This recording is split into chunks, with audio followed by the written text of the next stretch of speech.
Dear students, medical terminology എന്ന് പറഞ്ഞ സബ്ജക്റ്റിലെ unit 1 ബാക്കിയുള്ള പോർഷൻസാണ് നമ്മൾ ഈ ഒരു ഓഡിയോയിൽ ഡിസ്കസ് ചെയ്യാനായിട്ട് പോകുന്നത്. നെക്സ്റ്റ് നമ്മൾ പറയുന്നത് പോളിസിസ്റ്റിക് കിഡ്നി ഡിസീസസ് ആണ്. പോളിസിസ്റ്റിക് കിഡ്നി ഡിസീസസ് എന്ന് പറഞ്ഞാൽ ഒരു ഇൻഹെറിറ്റഡ് ആയിട്ടുള്ള കിഡ്നി ഡിസീസസ് ആണ്. അതിൽ നമുക്ക് എങ്ങനെയാണ് ആ സംഭവം വരുന്നതെന്ന് വെച്ചിട്ടുണ്ടെങ്കിൽ, ഒരു ഫ്ലൂയിഡ് ഫിൽഡ് സിസ്റ്റുകൾ നമ്മുടെ കിഡ്നിയിൽ ഉണ്ടാവുന്ന ഒരു കണ്ടീഷനാണ്.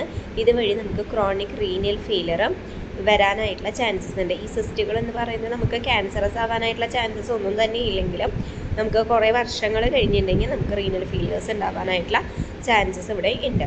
നെക്സ്റ്റ് പൊട്ടാസ്യമാണ് പറയുന്നത്. പൊട്ടാസ്യം എന്ന് പറയുന്നത് ഒരു മിനറലാണ്. ഇത് നമ്മുടെ ബോഡിയിൽ, നമ്മുടെ കിഡ്നി നമ്മുടെ ബോഡി ഫ്ലൂയിഡ്സിൽ ഈ മിനറൽ ഇരിക്കുന്നുണ്ട്. ഇതിൻ്റെ റെഗുലേഷൻസൊക്കെ നടക്കുന്നത് നമ്മുടെ കിഡ്നീസ് വഴിയാണ്. Normal level helps nerve muscle and other cells work well. അതായത് നമുക്ക് നോർമൽ ലെവൽസ് ആയിട്ട് ഇരിക്കുമ്പോൾ ഈ പൊട്ടാസ്യം എന്ന് പറയുന്നത് നമ്മുടെ നെർവ്സിനെ ഹെൽപ്പ് ചെയ്യുന്നു. അതുപോലെ തന്നെ മസിൽസിനെ, സെല്ലുകളുടെയൊക്കെ വർക്ക് ക്ലിയർ ചെയ്യുന്നതിന് വേണ്ടി ഹെൽപ്പ് ചെയ്യുന്നുണ്ട്. ഹൈ ലെവലായിട്ടിരിക്കുമ്പോൾ കാർഡിയക് അറസ്റ്റ് ഓർ അരിത്തീമിയാസ് ഒക്കെ വരാനായിട്ടുള്ള ചാൻസസ് ഉണ്ട്. അടുത്തത് പറയുന്നത് പ്രോട്ടീനാണ്. പ്രോട്ടീൻ എന്ന് പറയുന്നത് ഈ ഒരു സബ്സ്റ്റൻസ് നമുക്ക് ഫുഡിൽ നിന്നാണ് ഈ പ്രോട്ടീൻ കിട്ടുന്നത്. Repair and maintains body tissues. നമ്മുടെ ബോഡി ടിഷ്യൂസിൻ്റെ റിപ്പയറും മെയിൻ്റനൻസും ഒക്കെ ചെയ്യുന്നതിന് വേണ്ടി ഇത് ഹെൽപ്പ് ചെയ്യുന്നുണ്ട്. നെക്സ്റ്റ് പറയുന്നത് പ്യൂരൈറ്റീസ് ആണ്. എന്ന് വെച്ചിട്ടുണ്ടെങ്കിൽ ഇച്ചിങ്, ചൊറിച്ചൽ എന്നാണ് മീനിങ്. പ്യൂർപ്യൂറ എന്ന് വെച്ചിട്ടുണ്ടെങ്കിൽ ഈ ഒരു ഡിസീസ് വരുന്നത് നമ്മുടെ സ്കിന്നിൽ പർപ്പിൾ അല്ലെങ്കിൽ ലിവിഡ് സ്പോട്സുകൾ ഉണ്ടാവുന്നു. ഇതിന് കാരണമാവുമെന്ന് വെച്ചിട്ടുണ്ടെങ്കിൽ നമ്മുടെ ബ്ലഡ് വെസൽസിനുള്ളിൽ നിന്ന് ബ്ലഡ് നമ്മുടെ സറൗണ്ടിങ് ടിഷ്യൂസിലേക്ക് ഫോഴ്സ് ചെയ്ത് പോകുന്നത് കൊണ്ടാണ് ഈ ഒരു കണ്ടീഷൻ ഉണ്ടാവുന്നത്. നെക്സ്റ്റ് പറയുന്നത് പൈയൂറിയാണ്. പൈയൂറിയ എന്ന് പറയുന്നത് നമ്മുടെ യൂറിനിൽ വൈറ്റ് ബ്ലഡ് സെൽസിനെ കാണപ്പെടുന്ന കണ്ടീഷനാണ്. നെക്സ്റ്റ് പൈലോനെഫ്രൈറ്റിസ് എന്ന് പറഞ്ഞിട്ടുള്ള കണ്ടീഷനാണ്. ഈ പൈലോനെഫ്രൈറ്റിസ് എന്ന് പറയുന്നത് എന്താണെന്ന് വെച്ചിട്ടുണ്ടെങ്കിൽ നമ്മുടെ റീനൽ പെൽവിസിലും അതുപോലെ തന്നെ ഇൻഡസ്ട്രീഷ്യത്തിലൊക്കെ ഇൻഫെക്ഷൻ വരുന്ന കണ്ടീഷനാണ്. അടുത്തത് റെസിപ്പിയൻ്റ് എന്ന് പറഞ്ഞാൽ നമ്മുടെ ഒരു പേഴ്സൺ റിസീവ് ചെയ്യാണ്. ഇപ്പോൾ നമുക്ക് റെസിപ്പിയൻ്റ് എന്ന് പറഞ്ഞാൽ ബ്ലഡ് കൊടുക്കുന്നതിൽ റെസിപ്പിയൻ്റ് ഡോണറുണ്ട്. റെസിപ്പിയൻ്റ് എന്ന് പറഞ്ഞാൽ ബ്ലഡ് വാങ്ങിക്കുന്ന ആൾ. അതുപോലെ തന്നെ നമ്മുടെ ഓർഗൻ എന്ന് പറയുമ്പോൾ ഓർഗൻ ട്രാൻസ്പ്ലാന്റേഷനിൽ ആ ഓർഗൻ സ്വീകരിക്കുന്ന ആളിനെയാണ് നമ്മൾ റെസിപ്പിയൻ്റ് എന്ന് വിളിക്കുന്നത്. നെക്സ്റ്റ് പറയുന്നത് റിഫ്ലക്സ് ന്യൂറോപ്പതിയാണ്. റിഫ്ലക്സ് ന്യൂറോപ്പതി എന്താണെന്ന് വെച്ചിട്ടുണ്ടെങ്കിൽ ഈ ഒരു കിഡ്നി ഡിസീസസിൽ എന്താണ് വരുന്നത്?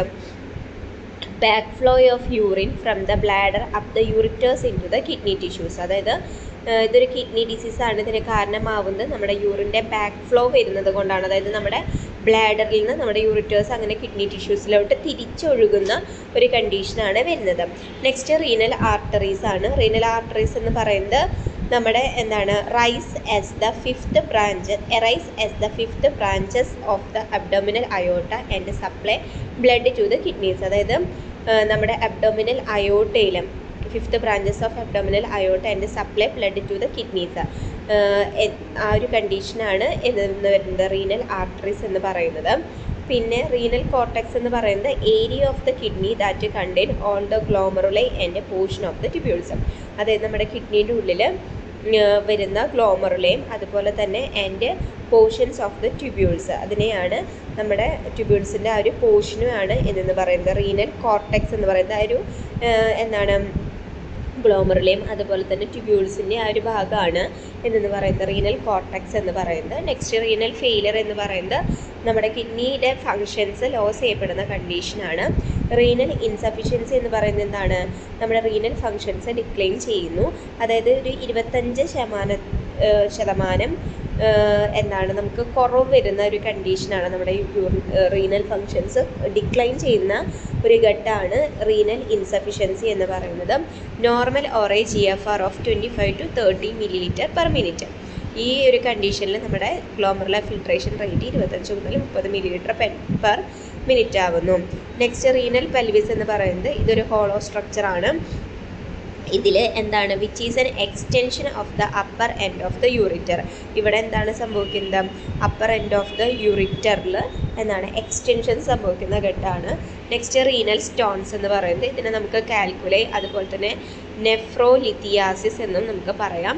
ഈ റീനൽ സ്റ്റോൺസ് എന്ന് പറഞ്ഞാൽ ഒരു മാസ് ഓഫ് ക്രിസ്റ്റൽസ്, അതായത് ഈ ക്രിസ്റ്റൽ എന്ന് വെച്ചിട്ടുണ്ടെങ്കിൽ പ്രോട്ടീൻ്റെ ക്രിസ്റ്റൽ ആവാം, അതുപോലെ തന്നെ നമുക്ക് കീറ്റോൺ ബോഡീസോ അങ്ങനെ ഫോസ്ഫറസിൻ്റെയോ കാൽസ്യത്തിൻ്റെയോ ഒക്കെ കല്ലുകൾ നമുക്ക് വരാനായിട്ടുള്ള ചാൻസസ് ഉണ്ട്.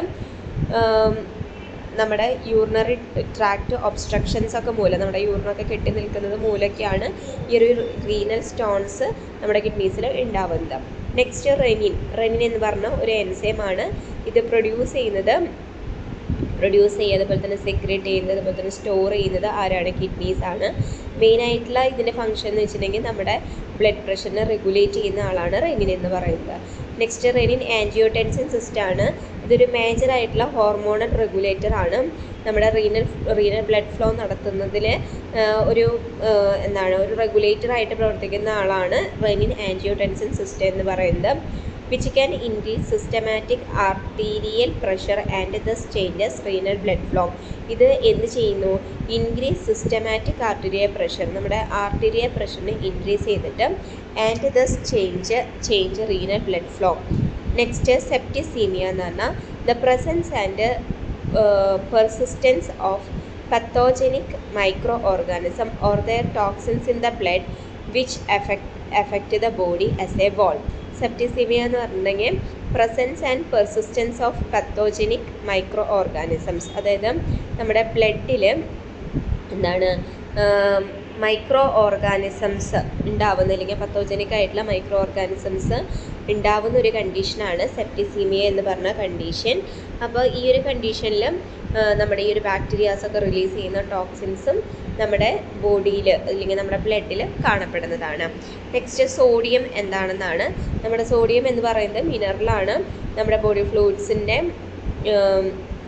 ഫ്ലൂയിഡ്സിൽ ഈ ഒരു മിനറൽസ്, അതായത് നമ്മുടെ ഈ സോഡിയത്തിൻ്റെ റെഗുലേഷനൊക്കെ ചെയ്യുന്നത് നമ്മുടെ കിഡ്നീസാണ്.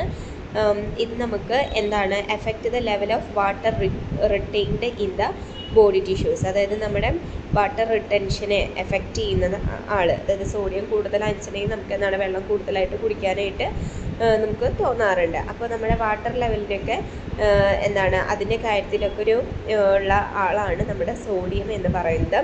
നെക്സ്റ്റ് പറയുന്നത് സ്റ്റാഗ്ഹോൺ കാൽക്കുലൈ ആണ്. ഇതെന്ന് പറയുന്നത് ലാർജ് സ്റ്റോൺസ് ആണ്. ഇതെവിടെയാണ് വളരുന്നത്? പെൽവിസിലും. അതുപോലെ തന്നെ ഇത് extend into the calyces to form branching stones, അതായത് ഒരു ലാർജ് സ്റ്റോൺ ആണ് സ്റ്റാഗ്ഹോൺ കാൽക്കുലൈ എന്ന് പറയുന്നത്. ഇത് പെൽവിസിൽ വെച്ച് ഗ്രോ ചെയ്യുകയും ഇത് പിന്നീട് എങ്ങോട്ട് പോകുന്നു? കാലിസസിലോട്ട് പോയിട്ട് അവിടെ നിന്ന് ബ്രാഞ്ചസ് ആയിട്ടുള്ള സ്റ്റോൺസ് ആയിട്ട് മാറുന്നു. നെക്സ്റ്റ് പറയുന്നത് സ്റ്റിറോയിഡ്സ് ആണ്. ഈ സ്റ്റിറോയിഡ് എന്ന് പറയുന്നത് ഒരു മെഡിക്കേഷനാണ്. ഇതെന്തിനു വേണ്ടിയിട്ടാണ് നമ്മൾ കൊടുക്കുന്നത്? ഇൻഫ്ലമേഷൻ കുറയ്ക്കുന്നതിന് വേണ്ടിയിട്ടും, അതുപോലെ തന്നെ used to fight rejection. Next subclavian vein ആണ്. ഈ സബ്ക്ലാവിയൻ വെയിൻ എന്ന് പറയുന്നത് ഈ ഒരു ബ്ലഡ് വെസൽ എവിടെയാണ് ലൊക്കേറ്റ് ചെയ്തിരിക്കുന്നത് വെച്ചിട്ടുണ്ടെങ്കിൽ underneath the collar bone, sometimes used to provide access for hemodialysis. അതായത് ഈ ബ്ലഡ് വെസൽ നമ്മുടെ കോളർ ബോണിന് തൊട്ടടിയിലായിട്ടാണ്. ചില സമയത്ത് നമുക്കിത് to provide access for hemodialysis. നമുക്കിത് എന്തിനു വേണ്ടി യൂസ് ചെയ്യുന്നുണ്ട്? ഹീമോഡയാലിസിസ് ചെയ്യുന്നതിന് വേണ്ടിയിട്ട് നമുക്ക് ഈ ഒരു സബ്ക്ലാവിയൻ വെയിൻസ് യൂസ് ചെയ്യുന്നുണ്ട്. നെക്സ്റ്റ് പറയുന്നത്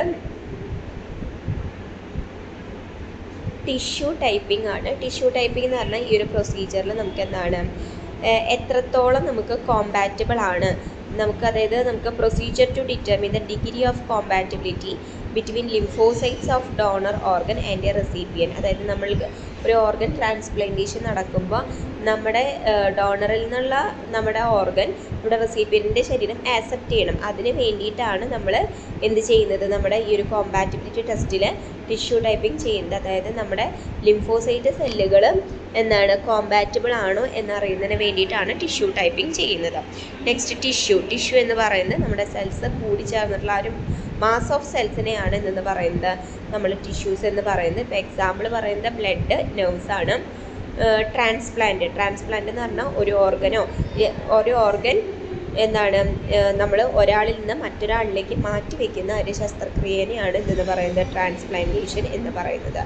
അൾട്രാഫിൽട്രേഷൻ എന്ന് പറഞ്ഞാൽ the process of producing a filtrate of protein free plasma. ഈ ഒരു പ്രോസസ്സിൽ എന്താണ് നടക്കുന്നത്? Producing a filtrate of protein free plasma. ഇതിലെന്താണ് പ്രൊഡ്യൂസ് ചെയ്യുന്നത്? The process of producing a filtrate of protein free plasma. അതായത് പ്രോട്ടീൻ ഫ്രീ ആയിട്ടുള്ള ഒരു പ്ലാസ്മന് കിട്ടുന്ന ഒരു കണ്ടീഷനാണ് അൾട്രാ ഫിൽട്രേഷൻ എന്ന് പറയുന്നത്. Next uraemia. യുറീമിയ എന്ന് പറഞ്ഞാൽ റീനൽ ഫെയിലറൊക്കെ വരുമ്പോഴാണ് യുറീമിയ കണ്ടീഷൻസ് ഉണ്ടാവുന്നത്.